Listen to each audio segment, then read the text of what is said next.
Today we're going to be talking about how small is too small to play rugby league, what to do after a bulk, and how to train if you play both AFL and rugby league. Welcome to episode 59 of Run It Straight.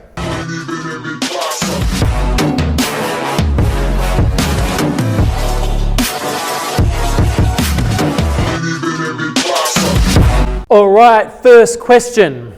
I've arrived in Australia from Italy. I would like to start playing league after having played union most of my life, although I haven't played for a year due to a shoulder injury and surgery, which is now recovered from. I'm 22, 65 kilos, little, 170 centimeters. Do you think I should put on a lot of size? ? I'm quite strong for my body weight. Last year I did a 210 sumo deadlift, 200 kilo deadlift and 150 squat. That's insane. Yeah, it's incredible. I got to assume the guy is very fast. Yeah. To be that light and that strong. Yeah, pushing those numbers, 100%. Yeah, okay, so look, 170 centimeters is quite short. And 65 kilos is very light. Like a good way to gauge where you're at is, say, to compare yourself to NRL players that are at that height and look at what their weight is. Yep. And there's only two that I could find that are at 170, which is Trey Fuller and Jai Gray, both of which are 78 kilos. Yep. So they've still got 13 kilos on you. You didn't say what position. I would assume a winger with those kind of stats. It could be I suppose if he's come from rugby, hookers are really stocky. They're all stocky, real heavy. Probably is a winger. And I'm assuming he's fast as the wind. Yes. Look, my answer would definitely be yes. You need to gain weight. By all accounts, from what you've said here, you're very strong. So that's awesome. But simply put, yes, you need to gain weight. It's a collision sport. So Cal, how is he going to do that? So gaining weight, first things first, you need to be tracking calories, and you need to find your a calorie surplus for yourself, and that's different from person to person. So track your calories for a couple of days, track your weight. If your weight's not moving up or down, increase your calories. Okay. On top of that, resistance train 4 times a week, which you've obviously done for probably more. And you've got the resistance training part down, but it's just the calories that you need to force. And also you might need to change that training a little bit. Like if you're that strong, you've probably trained like a powerlifter in the past. Yes. And look, you can gain size with any rep range, but the thing is, the reason that most of the hypertrophy range that bodybuilders use ended up in that kind of range, because that tends to be the most time efficient way to get up a sufficient amount of volume within any particular training, right? If you're going to train for an hour or whatever, it seems to be the most efficient way. If you're going to be doing sets of 3s and 4s and 5s to get really strong, usually you're going to have long rest periods, and so it's going to take a long time to get the volume up. So you might have to tweak that a little bit. But yeah, and the other thing I would say is, if you're sitting at 65 kilos, I'd be pretty damn lean. Yeah. You're going to have to eat a lot of food. Yep. And that's the thing. Just finding that can be a bit of a hassle at the start, but once you've found it, just keep nailing it, and consistency is the key. You're not going to be gaining a kilo a week, 2 kilos a week. It's going to be 500 grams to that kilo a week, and then it'll slow down. Yep. So be patient with it. As Joe said, 78 kilos is probably that bare minimum you want to be. Obviously aiming up from there. Yep. All right, next question. Hi, I just finished my bulk. Should I completely cut out unhealthy foods? Well, I would say define unhealthy. What does that mean? Look, just very general. First, reduce trans fats or fried foods. If you've got any of them, that'll be the first thing you get out. Then generally, the more processed the food is, I would start to get those things out. Basically processed, think of the more ingredients, and the less it looks like something that was pulled off a tree or off a plant or out of the ground or was running around with legs.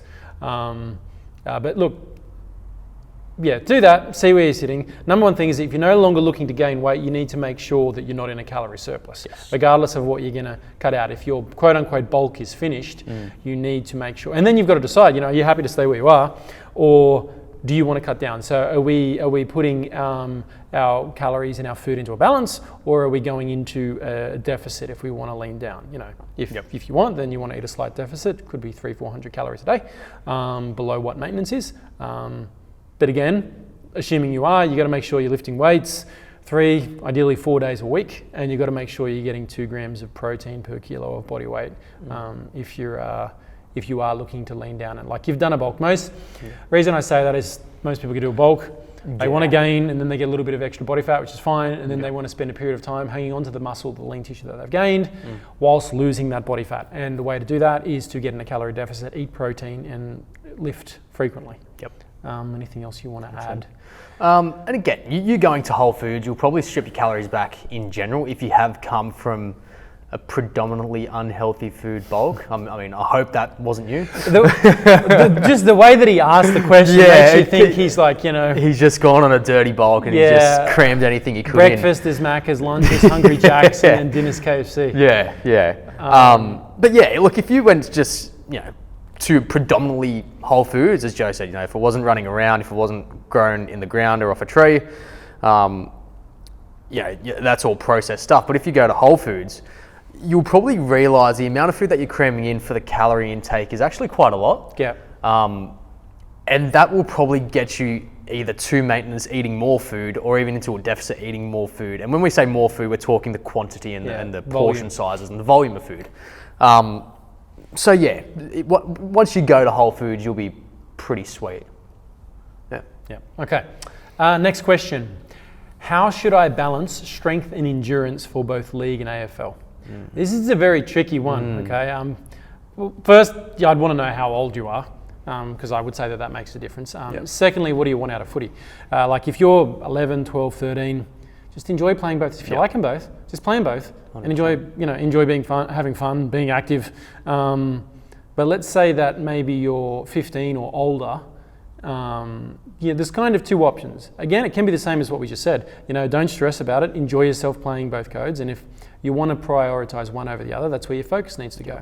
But if you want to get serious about either of those, whichever one you want to participate in more, I could say whichever you're better at, but regardless, you've got to make a decision. Either it's the sport that you're better at or the one that you enjoy more. Either way, if you're sort of 15 and you want to try and go further with that, you need to prioritize because they are two very, very different sports. Yep. AFL is far more cardiovascular based than what league is. Because of that, the bodies have to be leaner, both in the sense of body fat, but also AFL players have far less muscle mass because you can't be carrying around that amount of weight and still be able to keep up the pace of the game continuously. Whereas league's a collision sport, and as such, you need a certain amount of size and strength to be able to handle those collisions. So if you want to have a serious crack at either, you've got to pick one and then train for that. What do you got to? Well, just adding on to that, AFL being more cardiovascular, I think their players average, at least 10 to 20 Ks in a game, whereas, a fullback or a halfback in the NRL is probably just scratching 10, if not below. So that there in itself, the fittest player in league is only just getting to what the average would be in the AFL in terms of cardiovascular. And that's probably the lower average as well. Yeah, that'd be the lower end of the average. Some of the full forwards who don't have to move around anywhere near as much as a lot of the other players. Exactly. So that's the first thing. And the second thing, rugby league's a lot more contact based. Like, yes, there's contact in AFL, but again, rugby league dancing is a contact sport. Rugby league's a hitting sport. Okay, those collisions are full on. So you need to be strong enough to absorb and to dish out the same thing. And the kind of training, it just means that you end up with more muscle mass. But you can't, again, in AFL, you can't be running around carrying all that weight. You'll run it off. Remember, it was a number of years ago when Israel Folau came through. With league, and the guy was big, strong, fast, muscular, and then he switched to AFL, and it was just tons and tons and tons of cardio, and he had to lose a whole lot of that size. Who was the other one? It was Carmichael Hunt. Same thing. Okay, a lot fitter, thinner, leaner. They're both purpose built for their sport. But you could get away with it if it was rugby union and rugby league. Most of the physical modalities are pretty close.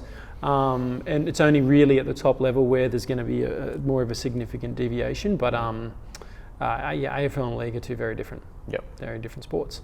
And that was our last question. That was our last one. Sweet. All right. Awesome. Thank you very much for watching. Please like, subscribe, and comment below. Hit us up on Instagram, send your questions in there. I do answer them all myself personally. It's not a bot, it's not someone else, it is me. And I go into a lot of depth. I try to help everyone on there. Just to give you an idea, I probably answer between 50 and 100 DMs every single day, trying to help you guys out. It's up from 3 o'clock in the morning messaging.